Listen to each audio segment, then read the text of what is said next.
그래서 물만 먹어도 정말 내가 살이 찐다, 이상하게 근본적으로 아무리 노력을 해도 살이 빠지지 않고 이상하게 늘 부종과 염증이 있는 것 같다 라고 한다면 반드시 다이어트를 시작하기 전에 AGE를 먼저 측정해 보시는 것이 좋습니다. 지난주는 다이어트에 사용되는 약물이 무엇이고 또 부작용이 뭔지에 대해서 말씀드렸어요.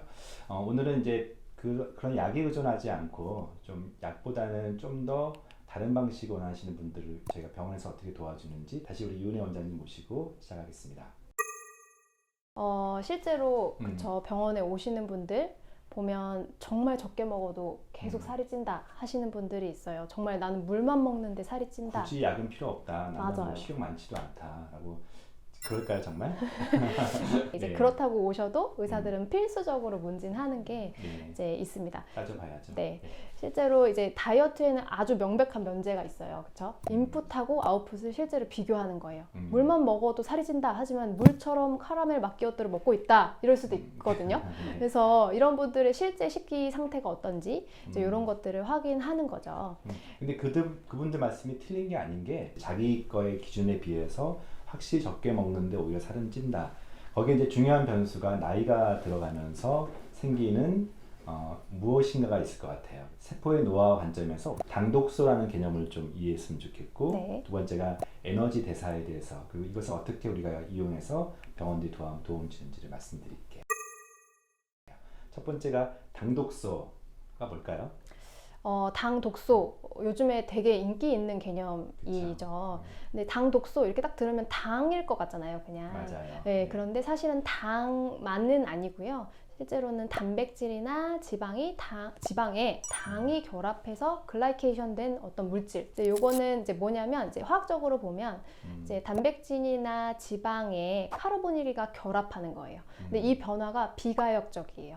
그래서 이 변화가 비가역적이기 때문에 단백질이나 지방의 구조가 영원히 변하는 거죠.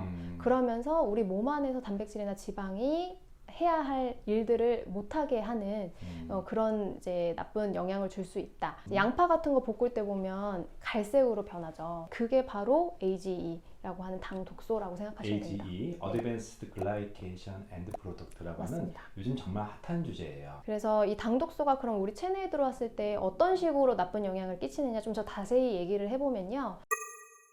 이 AGE가 몸에 들어오면 과식을 유발하게 됩니다. 식욕 촉진제로 작용을 하는 거죠. 일종의 호르몬 개념이 있네요. 네, 맞아요. 그래서 이제 과식을 유발하는 것들이 이제 비만을 유발하고 또 인슐린 저항성을 이제 유발해서 당뇨나 이런 것들을 유발할 수 있다는 거예요. 실제로 이제 당뇨 환자에서 AGE가 체내에서 높게 측정이 되는데 심지어는 ROS라고 하는 이제 몸 안에 이제 체내 활성 산소를 높여서 이제 면역력을 감소시키고 염증을 증가시키는 방향으로 가게 되는 거죠. 성호르몬과 결합할 때에는 심지어 난임까지도 유발할 수 있겠죠. 그래서 물만 먹어도 정말 내가 살이 찐다, 이상하게 근본적으로 아무리 노력을 해도 살이 빠지지 않고 이상하게 늘 부종과 염증이 있는 것 같다 라고 한다면 반드시 다이어트를 시작하기 전에 AGE를 먼저 측정해 보시는 것이 좋겠습니다.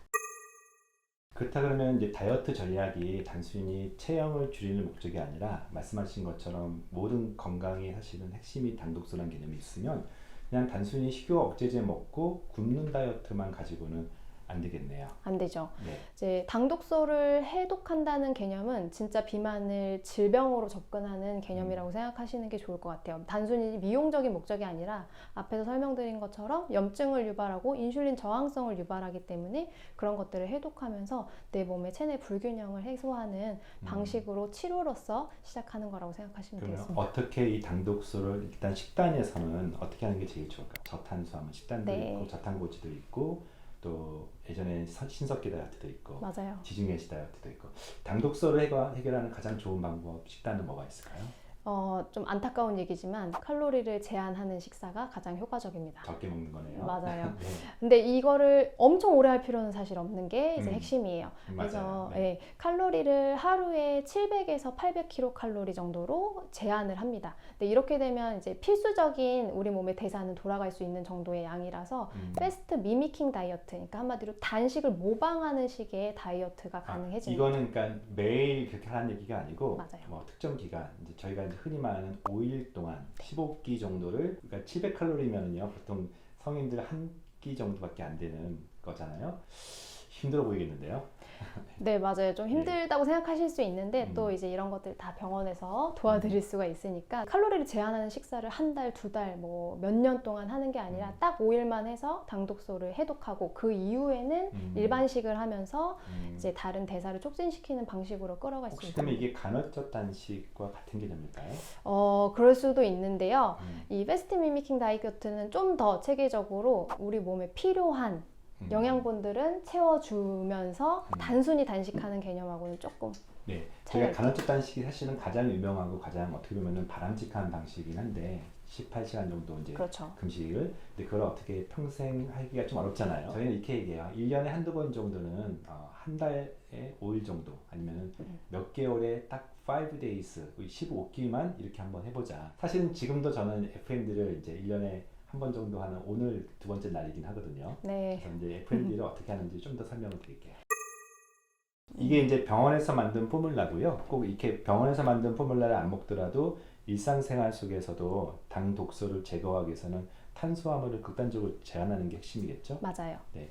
그래서 당이 단백질이나 지방에 결합하는 형태가 당독소니까 당연히 당을 극단적으로 좀 제한하는 게 필요하겠습니다. 총 700에서 1100칼로리 정도, 네. 800칼로리, 이 상품 자체는 700에서 800칼로리 정도로 제한이 되어 있고 너무 힘드신 분들은 그냥 맞아요. 샐러드 한 끼 첫날은 정도. 무리하지 말라고. 저도 어제는 닭가슴살도 먹고 또 이렇게 좋은 탄수화물들을 많이 먹어가면서, 그러니까 예를 들면 당근이나 야채를 이렇게 삶아서 저는 먹어가면서 절대 첫날부터 이렇게 굶을 수 없거든요. 2000칼로리 먹던 분이 갑자기 700 하기 쉽지 않아서 맞아요. 첫날은 1100인데 중요한 것은 탄수화물이 15% 미만이라는 거. 네. 보통 한 70% 넘거든요. 대부분 현대인들은 15% 미만으로 극단적으로 줄이라는 것이 핵심인 것 같고, 두 번째 날부터 다섯째 날까지는 이제 첫날 조금 적응했으니까 하루 총 칼로리를 700칼로리로 제한합니다. 말씀하셨던 것처럼 탄수화물은 15% 정도로 제한하고요. 대신에 단백질이 50% 정도로 이제 늘어난 상태로 유지해요. 그렇기 때문에